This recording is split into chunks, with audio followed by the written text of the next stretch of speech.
Los comentarios y opiniones son responsabilidad de quienes lo expresan.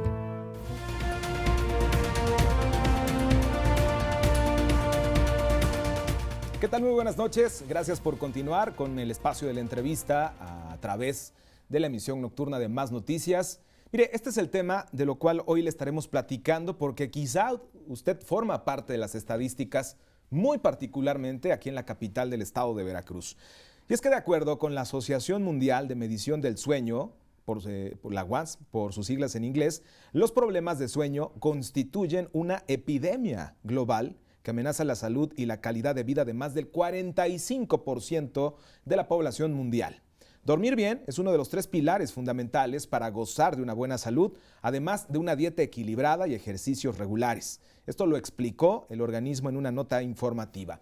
Mire, y como ejemplo, y aquí tal vez usted se sienta identificado, la prevalencia del insomnio en Jalapa es altísima. La tercera parte de las y los jalapeños sufren de insomnio. Para hablar acerca de este tema, pero sobre todo para darnos a conocer también las investigaciones que él está realizando, se encuentra esta noche con nosotros el doctor Fabio García García del Instituto de Investigaciones de la Salud de la Universidad Veracruzana. Doctor, le agradezco mucho que esté con nosotros. Gracias a ustedes por la invitación. Muchísimas gracias, doctor. Mire, entramos con el tema básico, ¿no? Porque muchas veces decimos, la ciencia a modo no ha explicado al 100% para qué sirve dormir. Dicen muchos que se regeneran los tejidos, que suceden muchas cosas, pero en realidad, ¿para qué sirve el dormir? Sí, es una cuestión que poca gente reflexiona porque pasamos una tercera parte de nuestra vida durmiendo. Es decir, una persona que tiene 60 años ha dormido 20 años de su vida. Sin embargo, pocos reflexionan sobre eso. ¿60 años de edad? 60 años de edad ha dormido 20 años. Una tercera parte de la vida pasamos durmiendo. Eso ya nos habla por sí mismo de lo importante que es dormir para la vida misma, ¿no? Hasta el día de hoy la ciencia no ha encontrado ningún organismo que sea incapaz de dormir o que no duerma. Todos los organismos vivos manifiestan estados de reposo, algunos de sueño, que es un estado, digamos, un poco distinto y más complejo, pero finalmente transitamos a un periodo en que requerimos restaurarnos, recuperar energía, sintetizar proteínas y moléculas que son importantes para el siguiente periodo de actividad. Es decir, el sueño transita entre un periodo de inactividad y de restauración del cuerpo y del cerebro y alterna con el estado de actividad, que es cuando estoy despierto. Para muchas personas es común y aparte es como motivo de orgullo decir que solamente duermen entre 5 y 4 horas diarias. Finalmente hay algo que presumir en estas horas que poco dormimos, los que trabajamos, los que tenemos alguna actividad. ¿Es motivo de presunción? No, en realidad no. En realidad hay que estar preocupados si una persona duerme ese número de horas.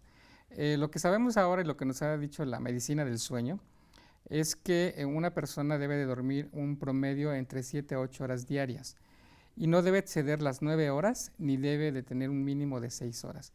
Porque si uno duerme de más o de menos es perjudicial para el organismo. Básicamente podemos asociar a la obesidad, a la falta de sueño o al exceso de sueño. De tal manera que esto ha permitido hacer correlaciones en las investigaciones de que la pandemia de obesidad que padece el mundo en general y particularmente en nuestro estado de Veracruz, donde tenemos el mayor número de niños obesos, puede deberse en parte a que se duerme cada vez menos. Pero independientemente de la obesidad, doctor, males cardíacos, obviamente se ve reflejado en el humor, ¿no? De quien no duerme bien, porque finalmente está en un estado de agresividad, males cardíacos, dolores de cabeza, cefaleas. Son muchos los problemas que traen a consecuencia de la falta del sueño.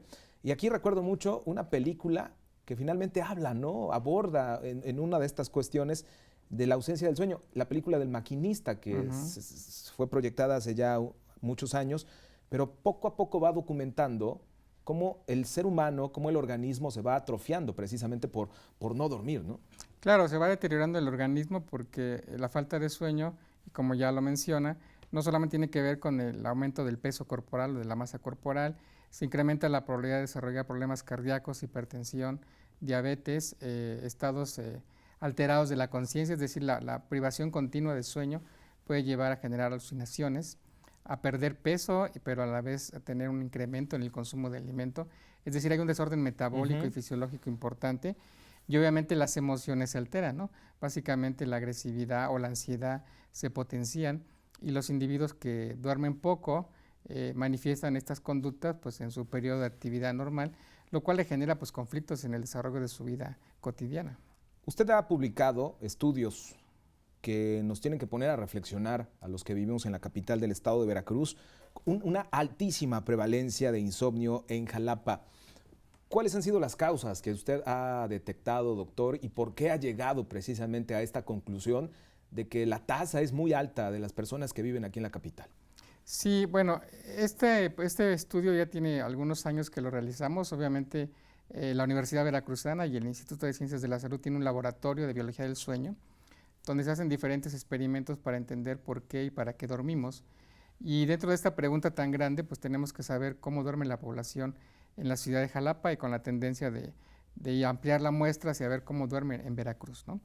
Entonces lo que hicimos fue hacer una encuesta, digamos, en población abierta en diferentes sitios públicos de la capital, en una población entre los 18 y los 60 años de edad, hombres y mujeres. Y lo que encontramos, la verdad es que sí nos sorprendió porque es que el 33% de la población en Jalapa, el primer problema de sueño que manifiestan es el insomnio. Es decir, 33% de la población tiene insomnio en la ciudad de Jalapa. Eso obviamente correlaciona con otros reportes para otras ciudades que se han hecho en México, en Ciudad de México, en Monterrey, en Guadalajara el porcentaje es más o menos parecido.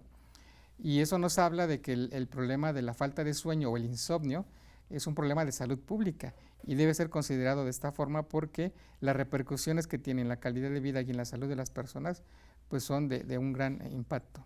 ¿Cuánto aguantaría una persona sin dormir bien o sin dormir? ¿Cuánto tiempo podría aguantar el organismo, el ser humano? Bueno, de manera experimental, ¿no? En laboratorios en condiciones controladas se puede privar a un individuo hasta 15 días de sueño total, que no duerma ni 10 minutos, ¿no? En condiciones, digamos, cotidianas de la vida de cualquier persona, pues no hay una privación total porque dormimos 2, 3 horas, 4 horas, dependiendo de los hábitos de cada individuo. Sin embargo, eso repercute, como ya mencioné, en la salud de estas personas, pero uno puede vivir muchos años durmiendo este tipo de horas, pero lo más seguro es que se reduzca su esperanza de vida, ¿no? Y eso está bien comprobado. Entre menos duermes, tienes menos tiempo o esperanza de vida. Y sobre eso quería yo preguntarle, ¿mito o realidad? Dicen que las horas de sueño perdidas jamás se reponen. Bueno, eso es verdad. Una vez que uno se priva de sueño, así es el término que utilizamos en la medicina del sueño, esas horas perdidas jamás se van a recuperar. Uno tiene un efecto que se llama rebote de sueño, que es decir, cuando me voy a dormir después de la fiesta o de la actividad, duermo un poco, 3 o 4 horas más de las que debí dormir normalmente esa noche, pero no compenso las 7 o 8 horas que no dormí. Eso no ocurre nunca, nunca se recupera el sueño perdido. ¿Algunas recomendaciones, doctor, que usted pudiera dar para quienes cubren turnos por la noche, quienes trabajan finalmente como operadores, quienes trabajan en la noche y obviamente no pueden dormir bien? ¿Se puede de esta manera manipular el reloj biológico? Sí se puede, pero el problema de los trabajos con turnos rotatorios es que el cambio de horario no es estable. Digamos, una semana trabajan en la noche, la siguiente semana se van al día y luego una semana después regresan a la noche. Entonces, eso genera un rompimiento de la ritmicidad biológica, porque si me voy a acoplar a trabajar siempre de noche durante el resto de mi vida, pues no habría tanto problema porque estoy sincronizado, es la palabra que utilizamos, a ese ritmo de actividad. Pero si voy cambiando cada 2 semanas o cada semana el ritmo de trabajo, entonces sí tengo un efecto negativo en el organismo, porque lo estoy desincronizando todo el tiempo a su ciclo de actividad-reposo.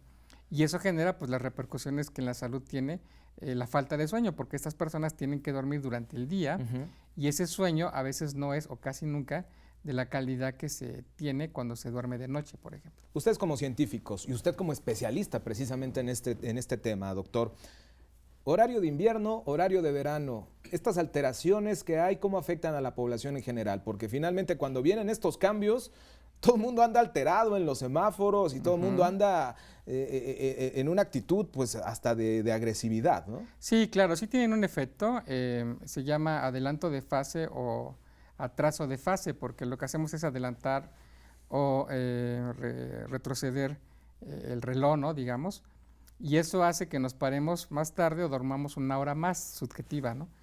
Y eso tiene un efecto negativo en la percepción de las personas porque, por ejemplo, cuando transitamos del horario de invierno al de verano, la percepción es que dormimos menos y efectivamente porque nos quitan una hora de sueño y hay que recorrer el reloj antes. Entonces, internamente hay que mover toda la maquinaria fisiológica, incluyendo secreción de hormonas, etcétera, que tienen que acoplarse a ese nuevo horario.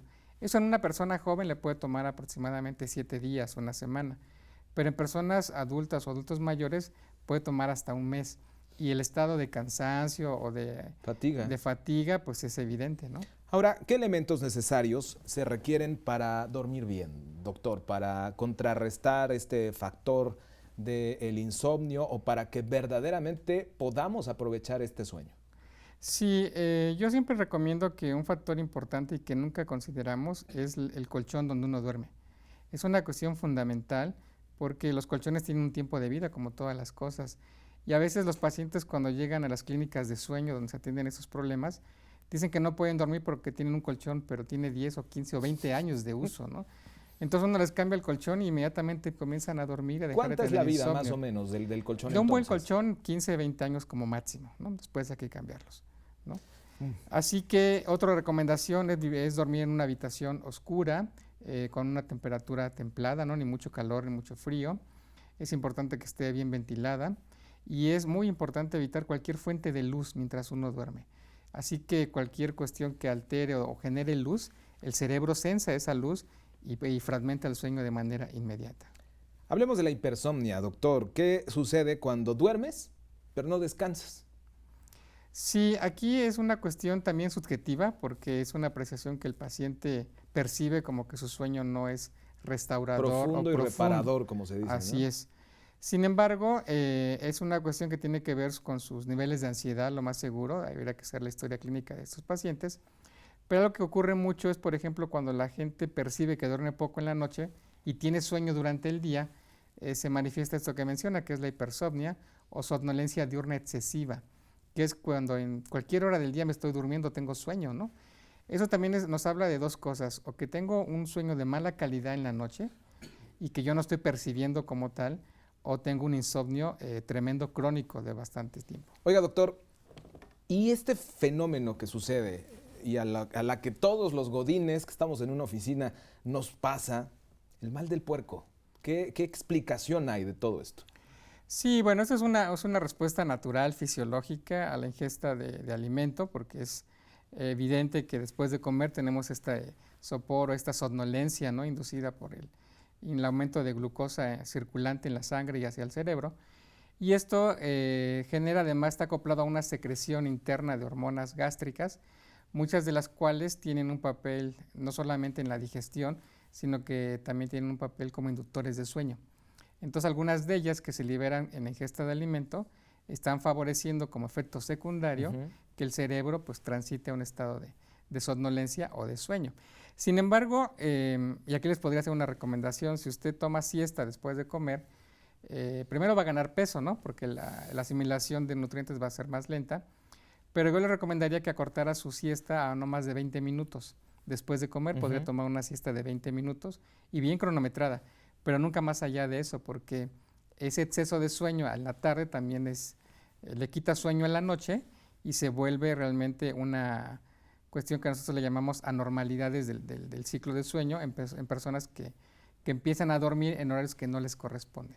¿Dónde pueden acudir, doctor, todas estas personas que quieran regular sus procesos de sueño, que quieran detectar si verdaderamente están descansando de una manera adecuada, si están aprovechando estas horas? ¿Dónde pueden acudir aquí en la capital del estado? Bueno, aquí en la ciudad de Jalapa, bueno, está el Laboratorio de Biología del Sueño de la Universidad Veracruzana, pero en este momento no tenemos servicio a pacientes, ¿no? Entonces yo recomendaría acudir a otros centros de diagnóstico y tratamiento de trastornos del sueño. En Ciudad de México hay unos muy buenos, en hospitales públicos y privados, ¿no? En la ciudad de Puebla también existen algunos otros. De tal manera, lo importante es que siempre identifiquen al personal médico como personal en medicina de sueño. Eso es lo importante, porque una cuestión es que la medicina del sueño en México aún está en proceso de desarrollo y no se ha formalizado como en otros países. De tal manera que hay que tener cuidado, ¿no? Y aunque sí existe la Sociedad Mexicana para la Medicina del Sueño que avala el trabajo de estos médicos, es importante que los pacientes verifiquen que quien los trata esté perfectamente capacitado y formado en ese tipo Muy bien. de medicina. Doctor Fabio García García, del Instituto de Investigaciones de la Salud de la Universidad Veracruzana, le quiero agradecer que esté con nosotros esta noche, desvelándose un poquito, platicando acerca de este tema que es muy importante y que muchas veces nosotros sufrimos estos trastornos en nuestro organismo, pero no sabemos a qué se debe. Hoy hemos aclarado muchos puntos. Muchísimas gracias por estar con nosotros. No, gracias a ustedes. Nosotros vamos del otro lado del estudio a despedir el informativo.